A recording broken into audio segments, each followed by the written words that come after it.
Good morning बच्चों।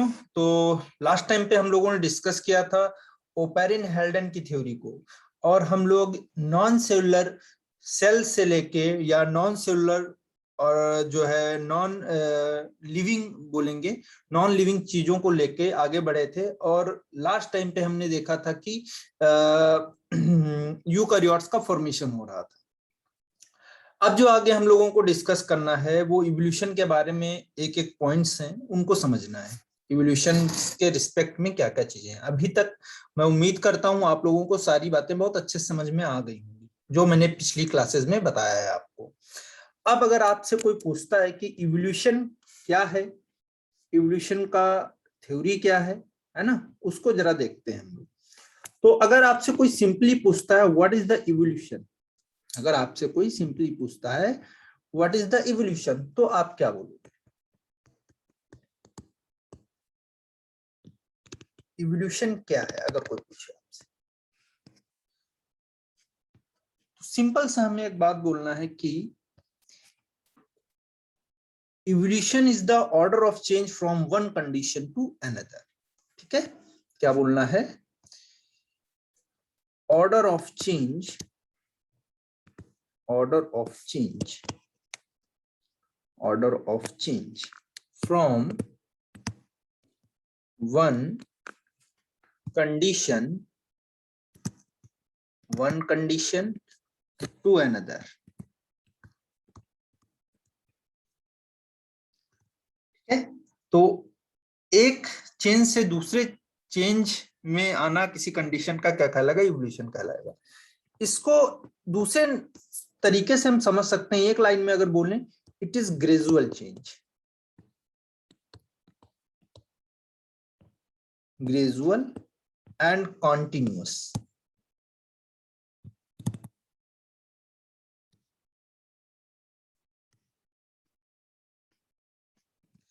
तो ये धीरे धीरे होने वाले चेंजेस हैं।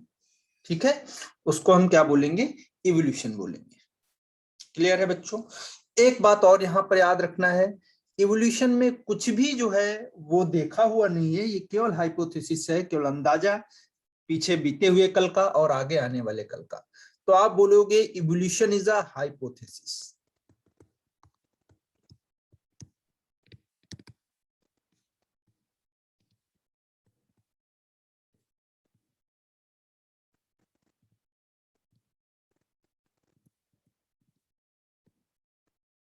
ठीक है, चलिए अब कुछ एविडेंसेस दिए गए इवोल्यूशन के सपोर्ट में, उन एविडेंसेस की बात करेंगे वन बाय वन करके। काफी कुछ चीजें यहाँ पर हमें सीखने को मिलेंगी। जैसे पहला जो एविडेंस दिया गया, चाहे यहाँ पर आप लिख सकते हो, हेडिंग डाल सकते हो, यहाँ पर मैं लिखे दे रहा हूं, evidences of organic evolution.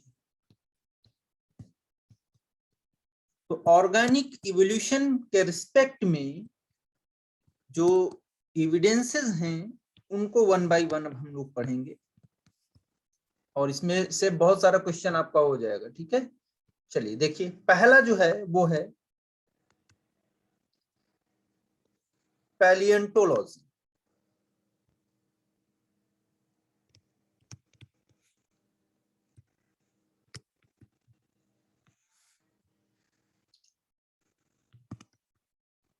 Palaeontological evidences. ठीक है, तो पैलियोंटोलॉजिकल स्टडी सबसे पहले समझते हैं जो है पैलियोंटोलॉजी क्या होता है। तो ये एक शब्द है जिसको बोला गया पैलियोंटोलॉजी। इसका मतलब बेटा होता है स्टडी ऑफ फॉसिल। क्या बोलते हैं? Study of fossils. किसी फॉसिल का स्टडी करना क्या कहलाएगा? पैलियोंटोलॉजी कहलाएगा। फादर ऑफ पैलियोंटोलॉजी जो थे वो कौन थे? तो आप बोलोगे लियोनार्डो दा विंसी। इनका नाम बहुत अच्छे से लिया जाता है।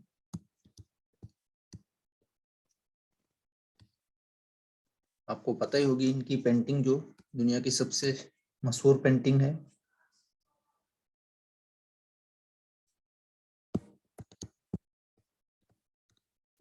Leonardo da Vinci. ठीक है, अब देखिए आगे बढ़ते हैं।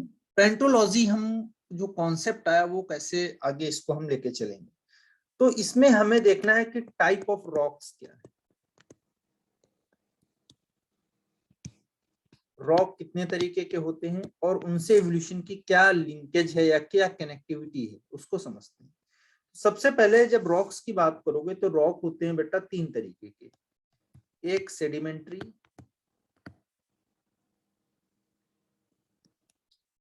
दूसरा इग्नियस,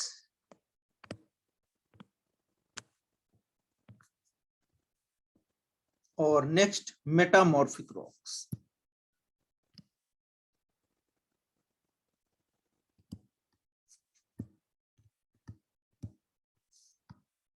ये है कहानी।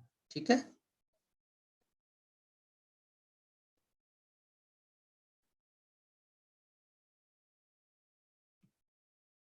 चलो, तो तीन तरीके की rocks.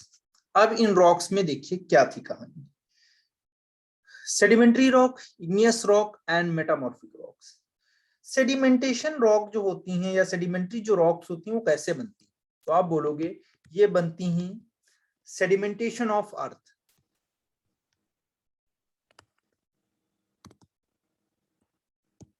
Sedimentation of earth's material, earth's material in lake और सी। ठीक है, दूसरा देखिए इग्नियस रॉक की जब आप बात करोगे तो ये कैसे बनती हैं, cooling down, cooling down of molten material.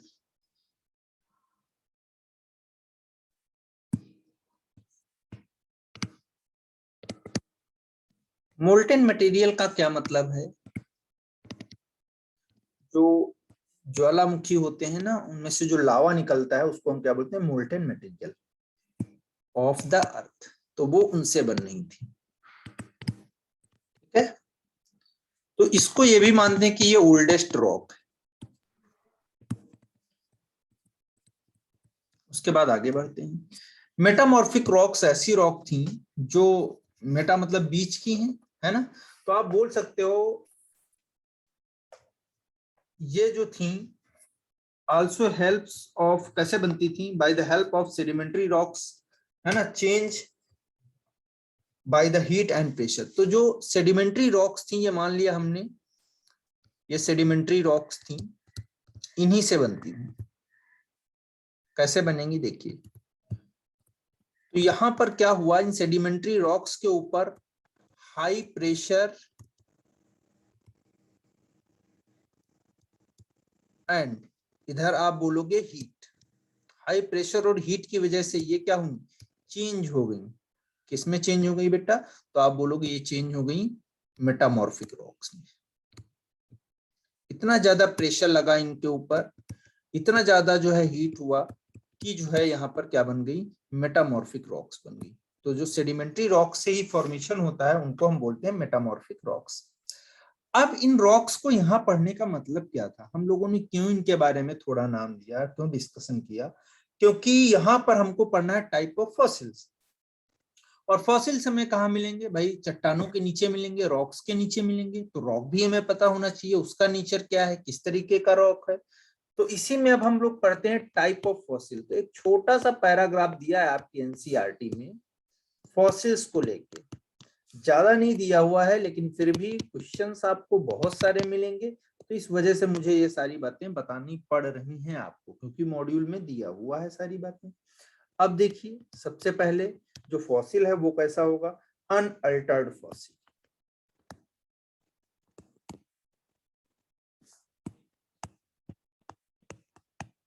Unaltered fossil का मतलब क्या है, जो चेंज ना हुआ हो, एज इट इज फॉसिल हो, उसको हम बोलेंगे अनअल्टर्ड फॉसिल।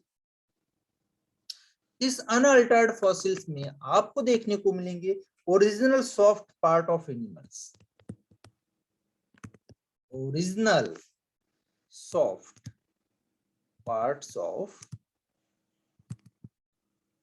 Of animals. ठीक है बच्चों, अब देखिए कैसे बने होंगे जी।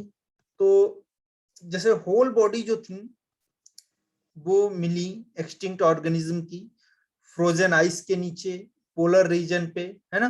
तो उनको हमने क्या बोला, अनअल्टर्ड फॉसिल्स। तो अभी आपने बहुत सारी मूवीज भी देखी होंगी मैमथ वाली, बड़े बड़े हाथियों वाली, उली मैमथ जो थे, बड़े बड़े बाल थे उनके ऊपर, बड़े बड़े उनके जो आगे के आइवरी थे वो थे, है ना। तो इस तरीके के आप कार्टून में देखे होंगे, आइसबर्ग वगैरह में जो मूवीज हैं। तो वहां पर देखिए जिस तरीके के दिखाते हैं, एज सच टाइप के जो है कुछ फॉसिल्स मिले साइंटिस्ट लोगों को। तो हम बोल सकते हैं कि whole bodies of extinct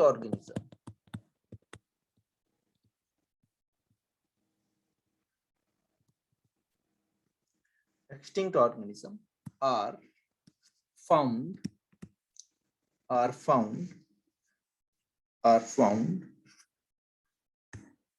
in frozen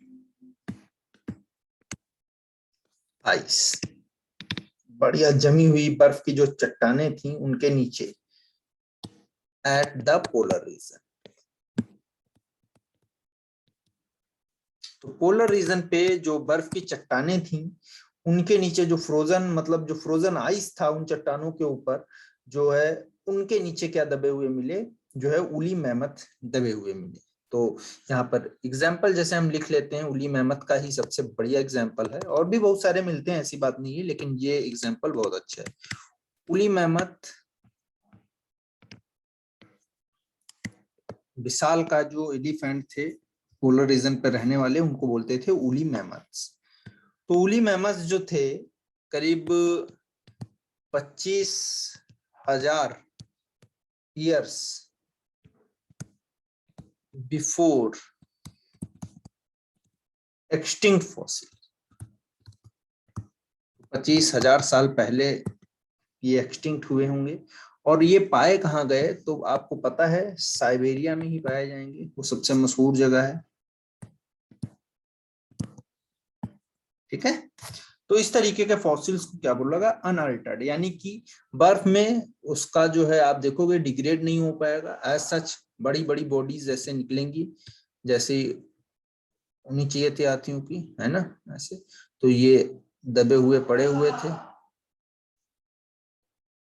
बड़े बड़े मैमथ, है ना। तो इनको ये कहाँ से निकले, बर्फ के नीचे निकले। ठीक है, तो एज सच निकले, अनअल्टर्ड निकले।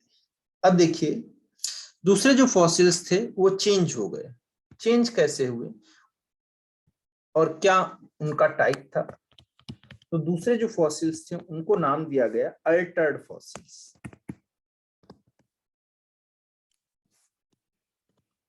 क्या नाम दिया गया, अल्टर्ड फॉसिल्स, या बच्चों इन्हीं को नाम दिया गया पेट्रीफाइड फॉसिल्स।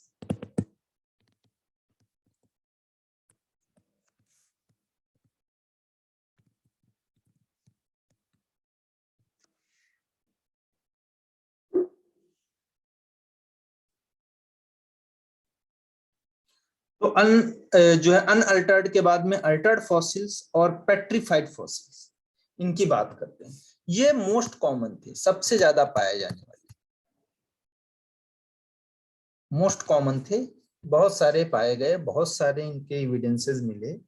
तो यहां पर क्या होगा देखिए आप, जो ऑर्गेनिक पार्ट होगा, जो ऑर्गेनिक पार्ट होगा किसका, जो है किसी भी इंडिविजुअल का, तो वो क्या होगा, रिप्लेस कर दिया जाएगा, रिप्लेस बाय मिनरल्स। तो उस ऑर्गेनिक पार्ट की जगह पे मिनरल्स का डिपोजिशन हो जाएगा, और इस प्रोसेस को क्या कहते हैं हम लोग, that is known as petrification. तो ऑर्गेनिक पार्ट्स का निकल जाना किसी भी बॉडी से और केवल इनऑर्गेनिक बचा हुआ हो और उस इनऑर्गेनिक में मिनरल्स का डिपोजिशन हो जाना क्या कहलाएगा? पेट्रिफिकेशन कहलाएगा, या ऐसे फॉसिल्स जिनका चीजें चेंज हो गई हैं वो अल्टर्ड फॉसिल कहलाएगा। ठीक है, इन अल्टर्ड फॉसिल्स में आपको जो एग्जांपल्स मिलेंगे वो कौन से हैं बच्चों? तो जैसे हार्ड पार्ट होंगे, मिनरल्स हैं, इनऑर्गेनिक हैं, तो हार्ड पार्ट्स होंगे वो फॉसिल्स आएंगे इसमें। ठीक है, अब देखिए क्या है हार्ड पार्ट, क्या होता है तो पता है आपको, बोन्स हो गई, ऑर्गेनिक पार्ट तो खत्म हो गया, बोन्स बची, बोन्स में मिनरल और भर गया। बोन्स के अलावा टीथ हो गया, टीथ भी नहीं इतनी जल्दी खत्म होने वाला है। शेल हो गई, मोलस्कन वगैरह या जो भी थी, है ना, वुड हो गया, इटसेट्रा। तो इस तरीके से ये जो फॉसिल्स थे वो अल्टर्ड फॉसिल बन गए। ठीक है बच्चों, अब दूसरी बात समझते हैं इसके बाद। जो तीसरे तरीके के फॉसिल्स हैं उनको थोड़ा और ज्यादा तवज्जो दिया गया इवोल्यूशन में और उनके बारे में बोला गया। ठीक है, उनके बारे में क्या बोला गया?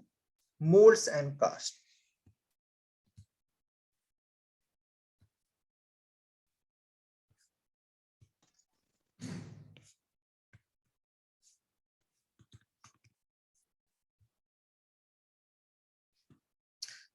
मोल्ड्स एंड कास्ट जो थे, देखिए दोनों में छोटा छोटा डिफरेंस है, उनको समझिए। मोल्ड्स जो थे उनको हम क्या बोलेंगे और कास्ट है जो उनको क्या बोलेंगे, दोनों में क्या डिफरेंस? तो सबसे पहले मोल्ड्स की बात कर लेते हैं, है ना, मोल्ड्स की बात करते हैं, देखते हैं मोल्ड्स क्या है। तो आप बोलोगे no original,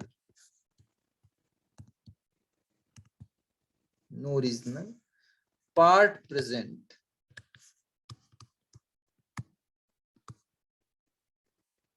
only impression,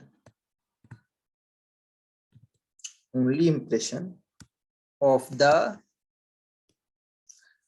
external structure, only impression of the external structure of body preserved in wet soil। जैसा कि आप लोग समझ पा रहे होंगे मैं क्या बोलना चाह रहा हूं, मोल्ड्स ऐसे फॉसिल्स थे जिनमें कोई ओरिजिनल पार्ट प्रेजेंट नहीं था, केवल क्या थे, इंप्रेशन थे किसी एक्सटर्नल स्ट्रक्चर के ऑफ बॉडी के, और उनको प्रिजर्व कर लिया गया था इन वेट सॉइल। तो वेट सॉइल उसमें भर गया था। ठीक है, तो जैसे समझो कभी आप देखे हो जैसे किसी का डेथ हो जाता है ना तो एक मार्किंग कर देते हैं, कोई एक्सीडेंट या किसी तरीके का कुछ भी होता है तो ऐसे मार्किंग कर देते हैं, ऐसे रोड पे, मूवीज में अक्सर दिखाते हैं, ऐसे ऐसे मार्किंग कर देते हैं, ऐसे करते हैं ना। तो वो जो मार्किंग करते हैं वैसे ये समझ लो कि यहाँ पे है कुछ नहीं, ये मार्किंग है, और इसके अंदर बच्चों क्या हुआ, जो है वेट सॉइल भर गया, इसके अंदर क्या हुआ, वेट सॉइल भर गया। ठीक है, ये है कहानी पूरी भैया, वेट सॉइल भर गया ऐसे। ठीक है, तो ऐसे जो फॉसिल्स थे उनको मोल्ड बोला गया। अब कुछ देखिए कास्ट में क्या होता है, जो कास्ट टाइप के फॉसिल थे उनकी बात करते हैं। मोल्ड्स की हमने बात कर ली, अब ये वाले की बात करते हैं, कास्ट की। तो कास्ट जो थे, कभी कभी क्या होते हैं, जो मोल्ड्स होते हैं, ये फॉसिल जो भी मैंने बताया, मोल्ड्स जो होते हैं ये फॉसिल फिल हो जाते हैं, फिल्ड बाय, कैसे फिल्ड हो जाते हैं, मिनरल्स के through, moulds filled by minerals. ठीक है, और इस तरीके के फॉसिल्स को हम क्या बोल देते हैं, कास्ट। ठीक है, कास्ट फॉसिल्स। तो ये इस तरीके के फॉसिल्स थे। अब देखिए एक और फॉसिल आता है जिसको हम बोलते हैं प्रिंट। प्रिंट्स फॉसिल में क्या देखोगे आप, जैसे कोई हाथी निकला, फुटप्रिंट बन गया उसका, और वो एज सच बना रहा। विंग कोई पड़ा हुआ था, विंग का स्ट्रक्चर बन गया, तो ऐसे चट्टानों पे या कहीं पे या आप देखोगे स्किन, या आप बोलोगे लीफ, पत्तियां वगैरह, या आप बोलोगे स्टेम कहीं पर। तो ये इस तरीके के फॉसिल्स बहुत सारे देखने को मिलेंगे, etcetera. Made in soft mud, ये सॉफ्ट मड में बने हुए होंगे और वो मड वैसे जो है आगे जाके सेडिमेंटेशन हो गया होगा, कुछ भी हो गया होगा, तो उस तरीके के वो प्रिंट हमेशा वहां पर बने रहेंगे और उनको बोल दिया गया प्रिंट फॉसिल्स। ठीक है। अब एक और होते हैं कैप्रोलाइट्स भी होते हैं, जिनमें फीकल पैलेट बुरीड कर दिए जाते हैं सेडिमेंट्स में, और उनको बोलते हैं कैप्रोलाइट्स। तो ये आपको नहीं पढ़ना है, आप छोड़ सकते हो इसको। लेकिन एक लाइन, एक स्टेटमेंट में बहुत इंपॉर्टेंट जो है वो आपके सामने रखने जा रहा हूं। तो करीब करीब 20 मिलियन ईयर्स ओल्ड,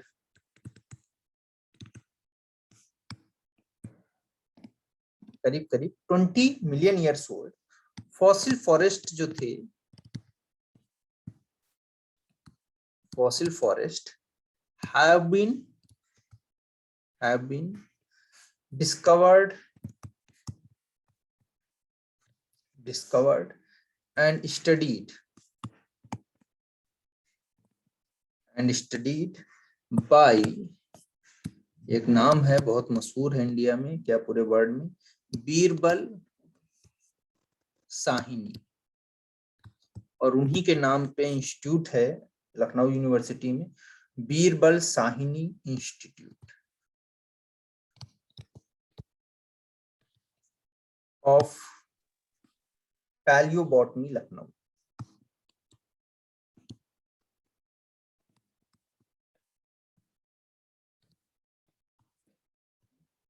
तो इन्होंने एक फॉरेस्ट डिस्कवर किया जिसका नाम मतलब 20 मिलियन ईयर्स ओल्ड था लगभग, और fossils forest have been discovered and studied by Birbal Sahni institute of palaeobotany Lucknow. तो ये लखनऊ यूनिवर्सिटी में ही एक अलग से एक डिपार्टमेंट बना हुआ है बीरबल साहनी इंस्टीट्यूट का, पैलियोबॉटनी का। उन लोगों ने इस जो फॉसिल फॉरेस्ट को था वो डिस्कवर किया था, तो इनको बड़ा फेम मिला था। ठीक है। तो ये सारी बातें जो है आपको मैंने बताई फॉसिल्स के बारे में। ठीक है। तो फॉसिल्स बहुत इंपॉर्टेंट हो जाते हैं। अब फॉसिल्स के बाद में जब हम आगे बढ़ेंगे तो हमें देखने को मिलेगा कई सारे टॉपिक्स हैं, जैसे जियोलॉजिकल टाइम स्केल है ना, उन सबको हम एक साथ में पढ़ेंगे। तो देखते हैं जियोलॉजिकल टाइम स्केल के बारे में। जियोलॉजिकल टाइम स्केल है क्या? अगर हम क्रोनोलॉजी समझें तो आज से लेके जब अर्थ का फॉर्मेशन हुआ, वहां से जब ओरिजिन हुआ लिविंग जो है इंडिविजुअल्स का, सबका, तो वो सारी चीजों को एक साथ लेके जब हम चलेंगे तो उसको हम क्या बोलेंगे? Geological time scale. तो जियोलॉजिकल टाइम स्केल को मैं नेक्स्ट क्लास में डिस्कस करूंगा, लेकिन उससे पहले मैं थोड़ा आपको कुछ चीजें हिंट दिए दे रहा हूं। जियोलॉजिकल टाइम स्केल,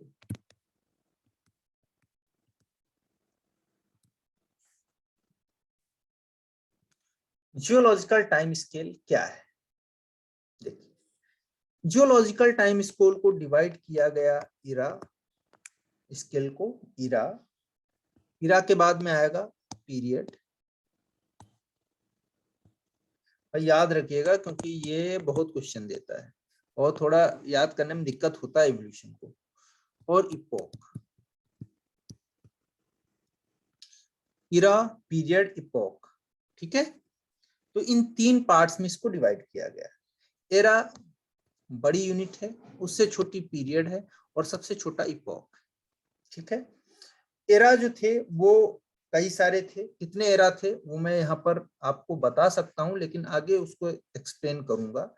एरा जो थे वो बच्चों कौन कौन से थे? एजोइक पहला, सीक्वेंस वाइज ही आपको याद करना है। आर्कियोजोइक दूसरा, तीसरा आप बोलोगे आर्कियोजोइक के बाद में प्रोटीरोजोइक, उसके बाद में बच्चों चौथा जो था वो कौन था? पैलियोजोइक,